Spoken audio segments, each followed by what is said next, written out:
सचिन पायलट ने लिया अहम प्रेस वार्ता, कहा सरकार निर्वाचन आयोग पर बना रही दबाव, भाजपा पर दागे कई सवाल। छत्तीसगढ़ प्रभारी सचिन पायलट का जगदलपुर में हुआ भव्य स्वागत। कांग्रेस पार्टी के प्रदेश अध्यक्ष दीपक बैज, चरण दास महंत सहित तमाम दिग्गज नेताओं ने सचिन पायलट का जगदलपुर राजीव भवन में आत्मीय स्वागत किया। सचिन पायलट जगदलपुर एयरपोर्ट के बाद होटल एम्बिशन में पत्रकारों से मुलाकात करते हुए प्रेस वार्ता में कहा, हमारी सरकार हमेशा से नक्सलवाद के खिलाफ है। हमने कई दिग्गज नेताओं को खोया है। नक्सलवाद पर हमारा कोई समर्थन कभी भी नहीं रहेगा। साथ ही एसआईआर पर सभी कार्यकर्ताओं को मदद करने को कहा। सचिन पायलट प्रेस वार्ता में पूछे गए सवालों का सकारात्मक जवाब देते नजर आए। साथियों, हमारे प्रदेश अध्यक्ष, नेता प्रतिपक्ष, मेरे सहयोगी पूर्व सचिव, सभी विधायक महोदय मौजूद हैं, हमारे सांसद राज्यसभा के गुरु जी और आप सब यहाँ पर आए हो। सबसे पहले तो मैं आपका आभार प्रकट करता हूँ कि आप यहाँ पर आए इस वार्ता में शामिल होने के लिए।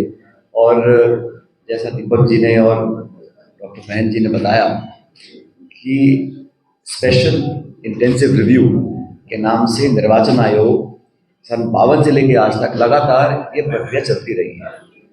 लेकिन हम और आप जानते हैं कि आज से पहले इस मुद्दे पर ना तो किसी पॉलिटिकल पार्टी को, ना आम नागरिक को ज़्यादा रुचि रही या ज़्यादा कोई चर्चा हुई, क्योंकि संविधान में विदित है कि वोटर लिस्ट बनाना, नाम जोड़ना, काटना, चुनाव प्रक्रिया को सरल, पारदर्शी, निष्पक्ष बनाना एक प्रक्रिया है जो निर्वाचन आयोग के अधीन है।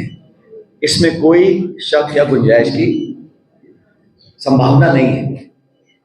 सवाल ये उठता है कि जब इतने सारे लोग बिहार में उदाहरण के तौर पर लाखों लोगों के नाम इसमें से कट गए, राहुल गांधी जी ने प्रमाण के साथ प्रेस कॉन्फ्रेंस कर कई बार ये प्रदर्शित किया है, फैक्ट और डेटा, नाम और नंबर के साथ कैसे वोट चोरी हुई, नाम काटे गए, चाहे वो हरियाणा है, चाहे कर्नाटक है, अनेकों जगह ऐसा हुआ। दुर्भाग्यवश माननीय निर्वाचन आयोग जो एक संवैधानिक संस्था है, उसने आज तक भी इस पूरे प्रकरण पर जांच बिठाना भी ठीक नहीं समझा।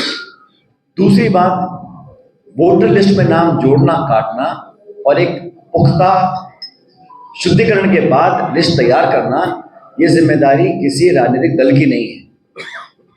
ये संवैधानिक संस्था है, निर्वाचन आयोग की जिम्मेदारी है। निर्वाचन आयोग हम लोगों को वोटर लिस्ट देता नहीं है। निर्वाचन आयोग हम जब प्रमाण देते हैं तो जांच कराता नहीं है। हम सवाल निर्वाचन आयोग से पूछते हैं तो जवाब भाजपा के प्रवक्ता देते हैं। चीफ इलेक्शन कमिश्नर की जो प्रेस कॉन्फ्रेंस हुई उसमें उन्होंने कहा कि हम आपको वोटिंग के दिन की जो फुटेज है वो कैसे दे सकते हैं, हमारी माँ बहनें इसमें वोट डाल रही हैं, हम साझा नहीं करेंगे। और स्वतः ही 45 दिन के अंदर मतदान दिन जो होता है, मतदान दिवस, उसकी जो सीसीटीवी की फुटेज है उसको 45 दिन में स्वतः ही नष्ट करने का जो निर्णय लिया है, ये संकेत करता है कि उनकी निष्पक्षता और पारदर्शिता संदेह की घेरे में खड़ी है। और हम तो खुले मन से बोलते हैं, हम चाहते हैं कि चुनाव निष्पक्ष हो। वोटर लिस्ट जो 18 साल का है, भारत का नागरिक है, वोट देने का अधिकार रखता है, उसको वंचित नहीं किया जा सकता। और माफ करना, भाजपा के नेता बार बार घुसपैठी का नाम लेके लोगों में भ्रम फैलाते हैं। मैं पूरी जिम्मेदारी के साथ कहना चाहता हूँ, इस देश में अगर कोई भी घुसपैठिया है जो देश का नागरिक नहीं है, अवैध रूप से वोट डालना चाह रहा है, उसको कतई इजाजत नहीं दी जानी चाहिए, उस पर सख्त कार्रवाई करी जानी चाहिए। हम नहीं चाहते कि भारतवर्ष के अंदर कोई भी घुसपैठी आए इलीगल तरीके से। लेकिन मैं ये सवाल पूछना चाहता हूं कि पिछले 11 साल में इस भाजपा की सरकार जो दिल्ली में आसीन है, कितने घुसपैठियों को आपने देश के बाहर निकाला है? वो आंकड़ा साझा कीजिए। आप चुनाव आता है तो घुसपैठिए बिहार में आ जाते हैं, फिर महाराष्ट्र में आ जाते हैं, फिर हरियाणा में आ जाते हैं, अब यहाँ जब अगला चुनाव होगा आसाम में चले जाएंगे। आपकी कथनी करनी में फर्क है। पार्लियामेंट में कितनी बार सवाल पूछे गए, कोई स्पष्ट आंकड़ा नहीं दिया गया। लोगों को भ्रमित करने का काम किया जा रहा है।